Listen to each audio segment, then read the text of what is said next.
What happened in your junior year? Correct. So moving into my junior year, as I continued towards my second semester, the homecoming dance was coming up, which is something that everybody looks forward to each year. But this time my heart was still so heavy from this recent heartbreak and this breakup. And actually the breakup had taken place because my ex-boyfriend had gone off to college. We swam on the swim team together. I was a varsity athlete. You were close, of course, yes. of course. But unfortunately, the deal breaker for him, and he told me, because I wouldn't have sex with him. And he wanted to sleep around. And my heart was so broken, Portia, because I had grown up in the strict household feeling shame and condemnation, not understanding sex, not understanding healthy boundaries all the way. And that's a huge thing, too, that ended up making me susceptible to these exploiters at my school. It makes you vulnerable, right? Because it makes you question. And I just want to point out here, this is you. This was homecoming, right? High school homecoming. Yes. And this is very timely because this night was a turning point in my journey and a huge part of initially leading me to my first trafficker. What happened that night?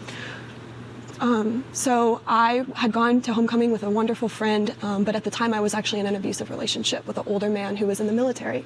He had met my family, and I remember one of the first things I said to him, he was Hawaiian and he was older and a bodybuilder. He was very good looking on the outside, but he was very sinister. And he began trying to push my boundaries immediately, even after just meeting my parents. And I remember saying to him, I will not have sex with you. I realize I'm younger than you. I'm still in school. You're out of school, but I want to let you know I will not have the same codependent relationship I did prior. But he pushed those boundaries anyway. And so that night, he had refused to come as my date to homecoming, was making fun of the whole situation, and he had begun being verbally and emotionally abusive before there was ever any physical abuse. And I was in such a vulnerable place at the time, and that is really what predators, but traffickers target our vulnerabilities, because we all have them. And that night, he had lured me out from my other date, and he ended up kidnapping me and taking me across the city where my parents believe I was with the swim team girls. And unfortunately, my phone had lost power, and he had taken my phone so that I couldn't communicate with my family. And that was the night, the first time I